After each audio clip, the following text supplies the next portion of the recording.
Cardiopulmonary पुनर्जीवन यानी CPR पर कार्यशाला राइफल क्लब में आयोजित हुई। खबर गाजीपुर से कार्डियोपल्मोनरी पुनर्जीवन यानी सीपीआर पर कार्यशाला राइफल क्लब सभागार में हुई, जिसमें मुख्य अतिथि राजकीय चिकित्सा अधिकारी डॉक्टर शिवशक्ति प्रसाद द्विवेदी ने अधिकारियों एवं कर्मचारियों को सीपीआर, कार्डियक अरेस्ट में दिए जाने वाले प्राथमिक उपचार का प्रशिक्षण दिया। उन्होंने कहा कि दुर्घटना में बेहोश व्यक्ति को सीपीआर, कार्डियक पल्मोनरी रेसुसिटेशन से होश में ला सकते हैं। यदि किसी को ऐसा मरीज दिखता है तो पहले 108 नंबर पर एम्बुलेंस की सूचना देनी चाहिए। इसके बाद सीपीआर देना शुरू करना चाहिए। मरीज की कैरोटिड पल्स जांचें 3 उंगलियों से धड़कनें टटोलते हैं। इसमें पता चल जाएगा कि मरीज की सांसें कैसे चल रही है। इसके बाद से सीने के बीच की हड्डी जहां खत्म होती है वहां पर 1 मिनट में 100 से 120 कंप्रेशन देते हैं। 30 कंप्रेशन के बाद पीड़ित को ओपन एयरवे की ओर ले जाते हैं। उसके माथे पर सीधे हाथ की 3 उंगलियां रखकर इंडेक्स फिंगर थंब से नाक दबाएं। मुंह से कृत्रिम सांस देने के लिए उसके मुंह पर रुमाल लगाकर समान तरीके से सांस दें। कार्यक्रम का शुभारंभ अपर जिलाधिकारी अरुण कुमार सिंह ने किया। अपर जिलाधिकारी भू राजस्व शुल्क विभाग श्रीवास्तव आदि रहे।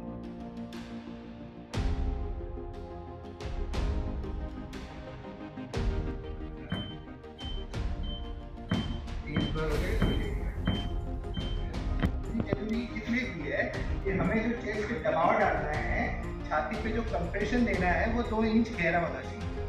इसे तो समझ भी रहेगा, 2 इंच गहरा होना चाहिए।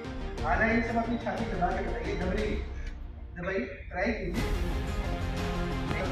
शरीर के आकार में बदलाव लाना इतना आसान नहीं होता है। 50 साल शरीर के आकार में बदलाव लाना बड़ा मुश्किल होता है। इस प्रकार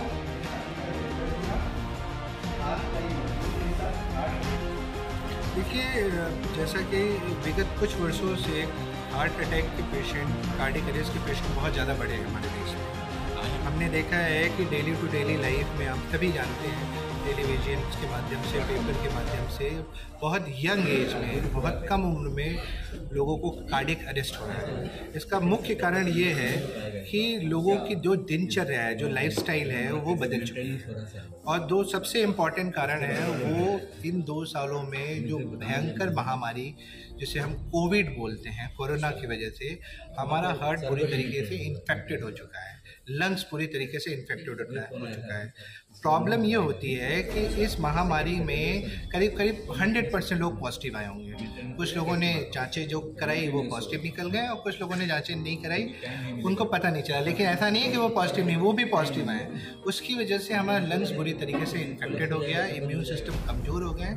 इस वजह से कार्डियक अरेस्ट के केसेस में ज़्यादा वृद्धि हुई है। रिसर्चर्स हमारे ये बता रहे हैं कि लगातार, जैसे आपने देखा होगा, famous singer, comedian, film actor, बहुत कम एज में लोग 35 साल 20 साल के एज में लोगों को सडन कार्डियक अरेस्ट हो रहा है। सडन कार्डियक अरेस्ट मतलब अचानक दिल की गति काम करते करते रुक जाती है। ऐसे में सर, अभी जैसे आपने सीपीआर के बारे में बताया, वो सीपीआर क्या है और कैसे देना होगा? सीपीआर देखिए बेसिकली एक इमरजेंसी प्रोसीजर है। सीपीआर को हम कार्डियोपल्मोनरी रिससिटेशन बोलते हैं। और कार्डियोपल्मोनरी रिससिटेशन मीन्स सी मतलब आपका होता है दिल, कार्डियक जिसको बोलते हैं, पी का मतलब होता है पल्मोनी जिसको लंग्स बोले या फेफड़ा कह सकते हैं। रिससिटेशन मतलब होता है रिवाइव, रुके हुए हृदय को कैसे पुनर्जीवित किया जाए, उसको हम सीपीआर कहते हैं। इसको इंट्रोड्यूस अमेरिकन कार्डियोलॉजी सोसाइटी ने किया था। अमेरिका की एक बहुत बड़ी कार्डियक संस्था है जिसने 2 इमरजेंसी प्रोसीजर दिए।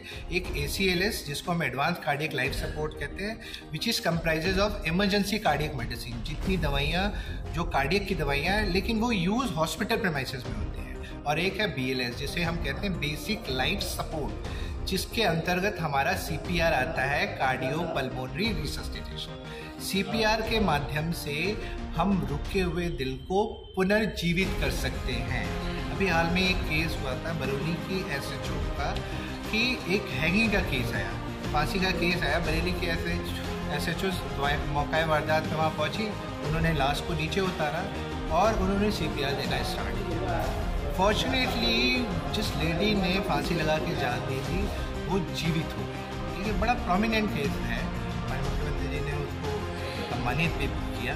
तो CPR एक ऐसी सर्विसेज है जिसे हम रुके हुए हृदय को पुनर्जीवित कर सकते हैं। अनफॉर्चुनेट पार्ट ये है कि हमारे देश में केवल 2% लोगों को ही ये CPR की जानकारी है, जिनमें से उन 2% में डॉक्टर्स और पैरामेडिकल स्टाफ हैं।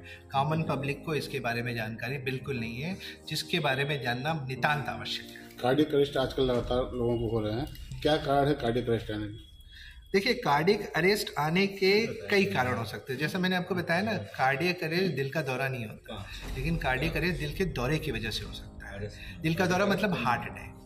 हार्ट अटैक अगर किसी व्यक्ति को आया है तो उसके चांसेस हैं कार्डियक अरेस्ट आने के। और क्या कारण हो सकते हैं? अगर व्यक्ति डायबिटिक है तो भी उसको सडन कार्डियक अरेस्ट आने के चांसेस बन जाते हैं। व्यक्ति अगर हाइपरटेंसिव है तो भी उसको सडन कार्डियक अरेस्ट होने के चांसेस ज़्यादा है। अगर उसकी जेनेटिकल हिस्ट्री या फैमिली को हिस्ट्री है तो भी उसको सडन कार्डियक अरेस्ट होने के चांसेस हैं। इसको बोलते हैं सडन। व्यक्ति कैसे जान पाएगा कि क्या लिपिड कंट्रोल को अपने बार बार चेक कराते हैं? HDL, LDL और TG? क्या होता है, इसके लिए हम फास्टिंग लिपिड प्रोफाइल कराते हैं। अगर आपको कहीं भी फील हो रहा है, देखिए पहले हमको समझना होगा कि हार्ट अटैक और नॉर्मल गैस के पेन में क्या अंतर है। हार्ट अटैक का जो पेन होता है, जो दिल के दौरे का पेन होता है, वो रेडिएंट पेन होता है। आपके पूरे हाथ से होते हुए, पीठ से होते हुए आपके जबड़ों में जाएगा, गर्दन में जाएगा और खूब पसीने होंगे। इमीडिएटली आप नियर बाई किसी हॉस्पिटल में जाएं और अपना ECG कराएं, और वो श्योर है कि वो हार्ट अटैक का पेशेंट है। लेकिन अगर जो गैस का पेन है वो हमेशा एपिगैस्ट्रिक रीजन में, ये चेस्ट के बीचों बीच के हिस्से में आता है, तो वो गैस का पेन है। उसके लिए आपको ECG कराने की ज़रूरत नहीं है। गैस का ट्रीटमेंट नॉर्मली आप जो लेते हैं वो ट्रीटमेंट लेते रहें।